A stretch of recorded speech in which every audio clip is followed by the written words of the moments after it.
Om.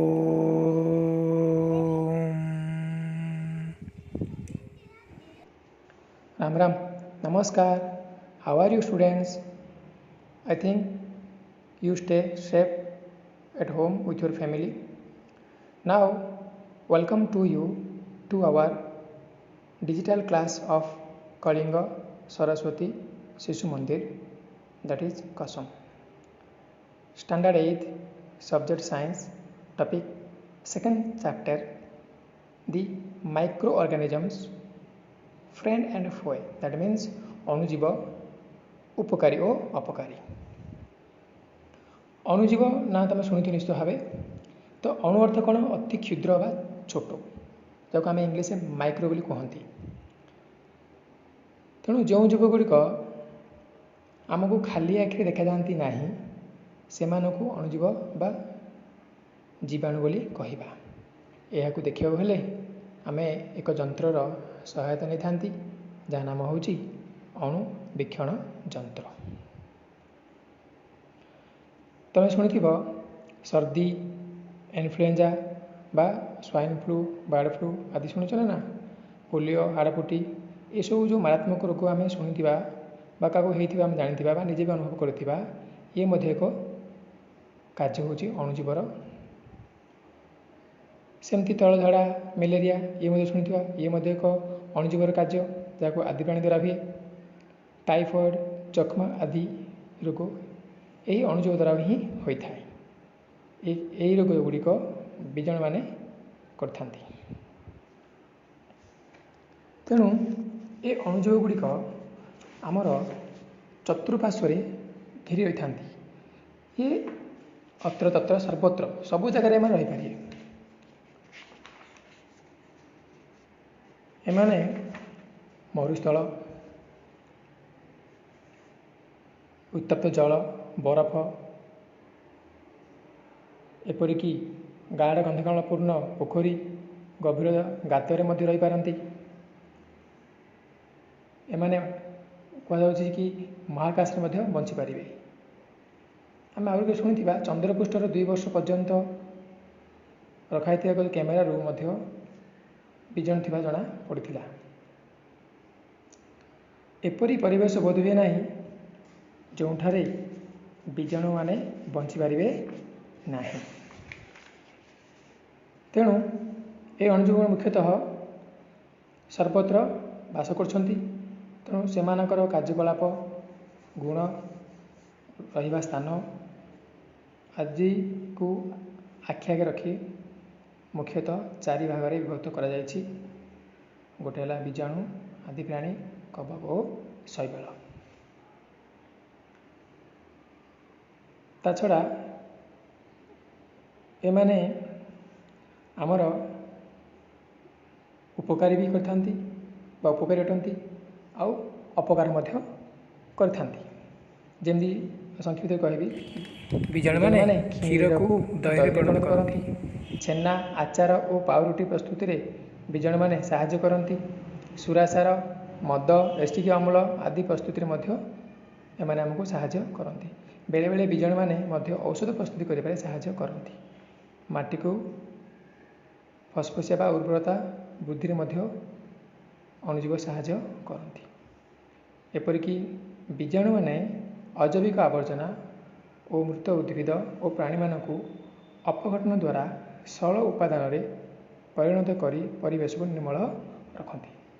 ତେଣୁ ଇଏ ହେଉଛି ଗୋଟିଏ ଗୋଟିଏ ଭଲ ଗୁଣ ବା ଉପକାରୀ ଆମ ପାଇଁ।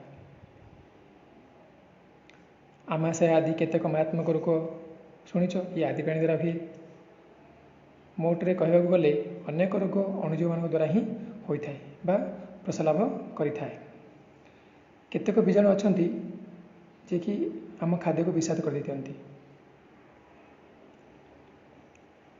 ଆଉ କେତେକ ବୀଜାଣୁ ଅଛନ୍ତି ଯିଏକି ଆମକୁ ମେଡ଼ିସିନ ପ୍ରସ୍ତୁତ କରିବାରେ ସାହାଯ୍ୟ କରନ୍ତି, ଯେମିତିକି ଷ୍ଟ୍ରେପ୍ଟୋମାଇସିନ୍ ଆଉ ଏରିଥ୍ରୋମାଇସିନ୍ ଭଳି କେତେକ ବୀଜାଣୁ ଅଛନ୍ତି। ସେମାନେ ଆମକୁ ବିଭିନ୍ନ ରୋଗରୁ ଉପଶମ କରିବାରେ ସାହାଯ୍ୟ କରନ୍ତି।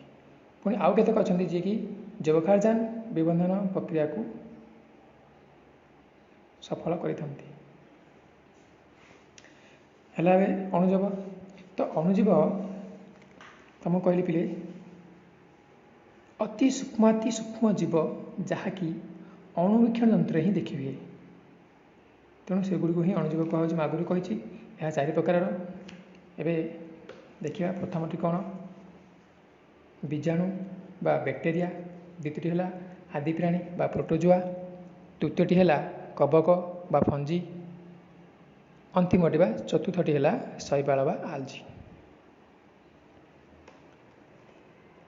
भूताणु को अणुजीव जगत में एक प्रहेलिका भाव ग्रहण कर तुमको आगुरी कही। कारण कौन ना कारण हूँ यार आकार अति क्षुद्र जहाँ मिली माइक्रोन बोली कहुच्छे। तेणु एगुड़ी को अणुवीक्षण यंत्र देखा संभव हुए ना, एत से छोट। उद्भिद प्राणी और बीजाणु मान लक्षण को देखी भूताणुर उपस्थिति आम अनुमान करि थाउ। भूताणु केवल पोषक जीवर कोष भितर रही वंशवृद्धि करिथाए। बीजाणु उद्भिद और प्राणीकोष होउची भूताणुर पोषक। पोषक कोष बाहर भूताणु संपूर्ण निष्क्रिय। मु तुमको आगुरी कही जे अणुजीव मान प्राप्ति स्थान अत्र तथा सर्वत्र से सबु स्थान रही पारती। सजीव मान मध्य अणुजीव सबुठ सरल क्षुद्र। बीजाणु केतक शैवाल ईस्ट भली कवक और आदि प्राणी ये सब गोटे गोटे एककोशी जीव। अन्य शैवाल और कवक माने बहुकोशी बा आम खाली आखि देखिपर। एमिबा एककोशी एवं एकाकी मध्य बास करे। कवक और बीजाणु एमाने मंडल गठन करी बा ग्रुप गठन करी बा संघ बनाई बास करती। तो अणुजीव मान सह आम संपर्क कौन रही ये गोटे आमर प्रकरण देखा जे अणुजीव सहित आम संपर्क कौन ना अणुजीव माने आमर अनेक उपकार अपकार करती। मैं आगुरी कही तेणु आम दैनंदिन जीवन में बंचाई यही अणुजीव मैंने आमको साहाय्य करती। दही हो, पाउरुटी हो, चकुली हो, इडली हो, केक हो, यही सब खाद्य पदार्थ प्रस्तुति में अणुजीव मैंने साहाय्य करती। मैला आवर्जना को हटाई परिवेश को सुस्थ परिवेश बनैबारे एमाने मध्य भूमिका रखिछंती। जद्वारा परिवेश सुस्थ रहिले आमे मध्य सुस्थ रही पारिबा। बीजाणु माने औषध प्रस्तुत में साहाय्य करते आगुरी कही एवं जैवघाजान विबंधन प्रक्रिया मध्य साहाय्य करती। एबे देखिए वर्तमान दही और पाउरुटी प्रस्तुति केमती करिबा ना बीजाणु मान द्वारा क्षीर रु दही प्रस्तुत हुए। क्षीर को दही में परिणत करिबारे लैक्टोबासिलस कौन लैक्टोबासिलस नामक एक बीजाणु अच्छी जे कि क्षीर रु दही प्रस्तुत करिबारे साहाय्य करे। छेना आचार और केतक खाद्य प्रस्तुति करिबारे बीजाणु मान मध्य साहाय्य करती। एबे देखिबा घर आम आमर घरे हो बा कौन सी अनुष्ठान आम यार सहायता नहीं आम करती कि शिल्पर व्यवहार थाए। तो शिल्प भित्तिक व्यवहार कौन देख ना सुरासार मद और एसिडिक एसिड जहाँ आम भिन्नागार कहती ये सब सृष्टि उत्पादन में अणुजीव साहाय्य करे। तो जानते पिले ईस्ट द्वारा सरकार सुरासार प्रस्तुत कराऊँगी। यही पद्धति को क्विनोन पद्धति कहती। तुम शुणिथ केवे शुणिथ काटू बड़ भाई मान जे 1857 ख्रीष्टाब्द लुईस पाश्चर क्विनोन पद्धतिर आविष्कार करथिले। तेणु तांको ना अनुसार क्विनोन पद्धति बोली आम जापर। यार औषध व्यवहार कौन अच्छे देख आम नेउथिबा पेनिसिलिन इंजेक्शन पेनिसिलिन नामक अणुजीवर प्रस्तुत हुए। जेपरी स्ट्रेप्टोमाइसिन टेट्रासाइक्लिन और एरिथ्रोमाइसिन आदि केतेक एंटीबायोटिक अणुजीवर प्रस्तुत होता है। विभिन्न रोगर चिकित्सा पाई एक निर्दिष्ट अणुजीवर वंशवृद्धि कराई से एंटीबायोटिक प्रस्तुत करा जाय थाए। गृहपालित पशु और पक्षी मानक मध्य रोगमुक्त करिबारे ये सहायक हुए। उद्भिद माने मध्य विभिन्न रोगरू चिकित्सित होगापाई एंटीबायोटिक व्यवहार करती बा करा जाए।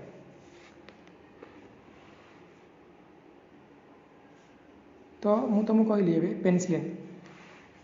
तो अलेक्जेंडर फ्लेमिंग जे कि 1929 ख्रीष्टाब्द विज्ञानगार काम करिया बेले फिम्पी जातीय अणुजीवर संधान पाई से पेनिसिलिन नामक एक औषध आविष्कार करथिले,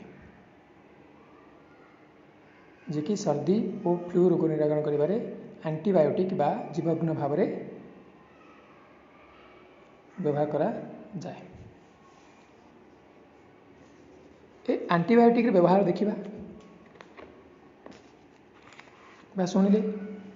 तो ये एंटीबायोटिक व्यवहार करने पूर्वर कौन कौन आमको सतर्क होगा हम ताकू नजर रखा पड़ी था। योग्य अनुभूति संपन्न डाक्तर निर्देश अनुसार एंटीबायोटिक बा जीवाणु व्यवहार करने उचित। जेते दिन एंटीबायोटिक व्यवहार करने कथा सेतिक दिन बटिका खाइबा आवश्यक। अधिक दिन व्यवहार करने अनुचित। आवश्यकता ठारू अधिक इंजेक्शन नेबा मध्य अनुचित। कम दिन बा भूल मात्रा रे एंटीबायोटिक व्यवहार कले यह फलप्रद होई न थाए। अनावश्यक एंटीबायोटिक व्यवहार करने उचित नुह। वर्तमान आम टीका टीका कौन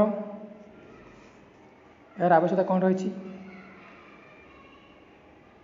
ना आम शुणी पोलियो टीका निजी ना स्वाइन फ्लू नापी टीका नि। तो ये टीका किए आमको प्रदान करते विषय टी जाना। 1798 ख्रीष्टाब्द एडवार्ड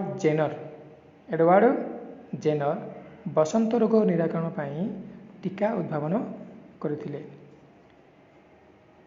विभिन्न रोग आक्रमण रक्षा पाइबापी पिला बेलू आम टीका नेबा आवश्यक। पोलियो बुंदा मध्य एक रोग निराकरण पाई निया जाय थाए, सी मध्य एक टीका। तो टीका पद्धति रे कौन सी रोगकारक अणुजीव शरीर मध्य को प्रवेश करा जाए सेगुड़िक प्रतिरोध करने शरीर मध्य प्रतिपिंड बा एंटीबॉडीज बोली कहुची। ए एंटीबॉडी से माने तैयारी करती शरीर मध्य। जदि पुनर्बार से ही रोग सृष्टिकारी अणुजीव शरीर मध्य को प्रवेश करती तेबे प्रतिपिंड से ही अणुजीव गुड़ी को प्रतिरोध करी मारी दियंती। टीका पद्धति द्वारा हईजा, जख्मा, बसंत और हेपाटाइटिस आदि मारात्मक रोग निराकरण कराई पारुछि। एबे शुणुछ बोले वर्तमान विश्वर सबुठारु बड़ संकट बा महामारी रोग जो आम कहे कोरोना भाइरस। ये कोरोना भाइरस पाई टीका बा वैक्सीन एपर्यंत आविष्कार होनी, किंतु साइंटिस्ट माने सारा विश्वर साइंटिस्ट माने ये टीका प्रस्तुति बा वैक्सीन प्रस्तुति लगी छंती। तेणु ये भाइरस मध्य आमर कति क्षति कर तुम जापर। ठीक अच्छे से आम समस्ते सतर्क सहित रहा हम।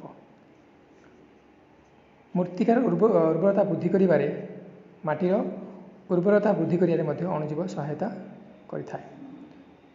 बीजाणु और नीलहरित शैवाल वायुमंडल जैवखारजान संग्रह करी विबंधन प्रक्रिया रे जमीर उर्वरता बढ़ाई थाए। जैवखारजान विबंधन करुवा नीलहरित शैवाल विषय आम आग को संपूर्ण रूपे आलोचना करवा जे किपरि जैविक जैवखारजान विबंधन होता है। अणुजीव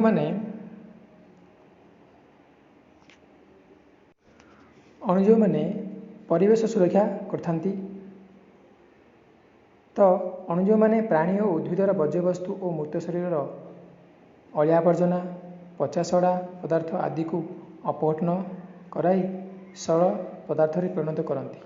ଫଳରେ ପରିବେଶ ପ୍ରଦୂଷଣ ମୁକ୍ତ ହୁଏ ଏବଂ ଏହି ସରଳ ପଦାର୍ଥକୁ ପୋଷକ ରୂପେ ଉଦ୍ଭିଦ ପୁନଃ ଗ୍ରହଣ କରିପାରନ୍ତି। ଇଏ ଥିଲା ଆମର ଅଣୁଜୀବର ପ୍ରଥମ ପ୍ରକରଣ, ଯାହାକୁ ଆମେ କହୁଛେ ଅଣୁଜୀବର ଉପକାରିତା ବା ହେଲ୍ପଫୁଲ୍ ମାଇକ୍ରୋ ଅର୍ଗାନିଜମ୍ସ। ଅନ୍ୟଟି ହେଉଛି ଅପକାରୀ ବା ହାର୍ମଫୁଲ୍ ଅଣୁଜୀବ ବା ହାର୍ମଫୁଲ୍ ମାଇକ୍ରୋ ଅର୍ଗାନିଜମ୍। ଠିକ୍ ଅଛି, ଆଜି ଆମେ ଉପକାରୀ ଅଣୁଜୀବ ବିଷୟରେ ପଢ଼ିଲେ। ନେକ୍ସଟ ପିରିୟଡ଼ରେ ବା ନେକ୍ସଟ ଏପିସୋଡ଼ରେ ଆମେ ଅପକାରୀ ଅଣୁଜୀବ ବିଷୟରେ ଆମେ ଜାଣିବା। ଆଶା କରୁଛି ଭଲ ଲାଗିଥିବ। ରାମ ରାମ ଅସ୍ତୁ।